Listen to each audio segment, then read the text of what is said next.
Hi guys, ito po si Master Ang, nagbibigay ng swerte, nagtataboy ng malas.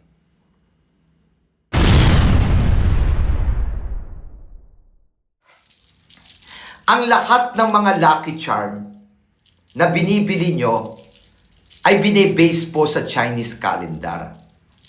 Ngayon, kung sa mga ibang bumibili ng lucky charm, hindi nyo alam ang birthday ninyo sa Chinese, paano po kayo nakakabili ng tamang lucky charm? At paano nyo nalalaman na kung itong mga lucky charm ay bagay sa inyo? Katulad ng halimbawa, hindi nyo alam kung kayo ay yin o yang. Yung taon ng pinanganak nyo, hindi nyo alam kung yin o yang. Yung zodiac sign nyo, hindi nyo alam kung yin o yang.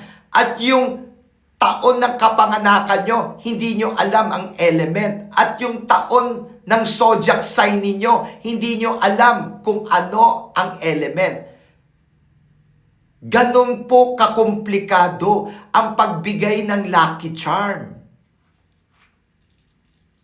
Kasi kung hindi nyo malalaman yung yin-yang ninyo based sa date of birth, based sa zodiac sign, at based sa pagkatao mo, at hindi mo rin malalaman yung element ng date of birth mo at element ng zodiac sign mo, at hindi mo rin naman alam kung anong taon ka pinanganak according sa Chinese calendar. Halimbawa, pinanganak ako November 26, 1970. Ano po ang kaarawan ko sa Chinese?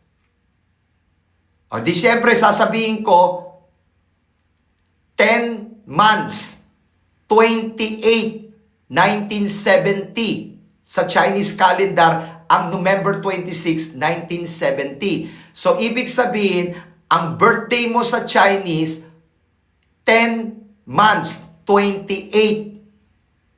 Katumbas ng October 28. Ganon po. Ang problema, hindi po alam ng tao.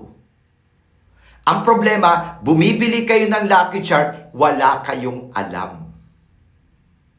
So, paano kayo nakakabili ng tamang lucky charm? Kung doon pa lang, ayaw nilang sabihin sa inyo.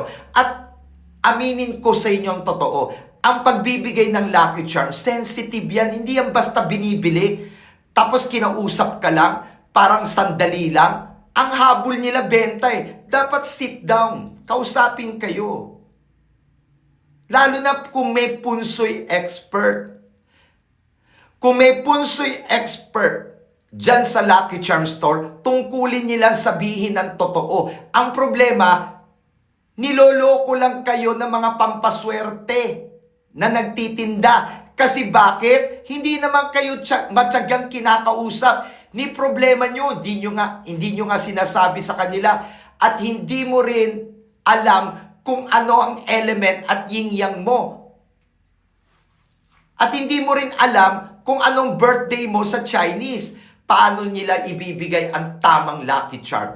Kaya marami sa mga tao na bumibili ng pampaswerte, nagtataka bakit hindi kayo sinuswerte. Nagtataka kayo, bakit walang kwenta yung mga lucky charm na binili ko? Natural. Bakit walang kwenta? Kasi hindi na ibigay ng tama. Kasi ayaw nila na kino-consultation kayo. Ayaw nila ng tiyaga na kinakausap kayo para malaman nila kung anong bagay sa'yo. Kasi sila, bara-bara ko magbigay. Totoo ang sinabi ko. Panahon na para malaman nyo na karamihan ng Lucky Charm Store, sinungaling, sinungaling, sinungaling, sinungaling, sinungaling. Mali. At panahon na para ipaalam sa lahat ng tao,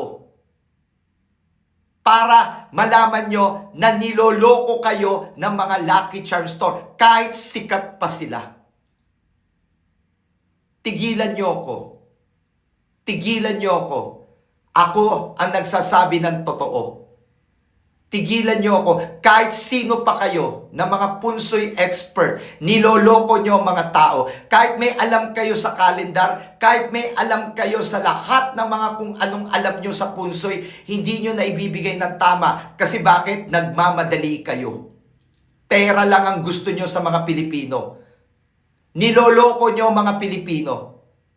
Dahil sa Chinese, ginagawa nyo sa tama. Pero pagka sa Pilipino, ginagawa nyo sa mali. Pag Chinese, kinakausap nyo, kinoconsultation nyo. Pero pag Pilipino, niloloko nyo. Huwag na tayong maglokohan. Huwag na tayong maglokohan. Kasi ako, kahit lahat kausap ko, kahit Pilipino, Chinese, kinakausap ko. Matyaga, sit down. Pero kayo, niloko nyo ang lahat ng mga Pilipino. Niloloko nyo, maniwala kayo, niloloko kayo ng mga Lucky Charms store.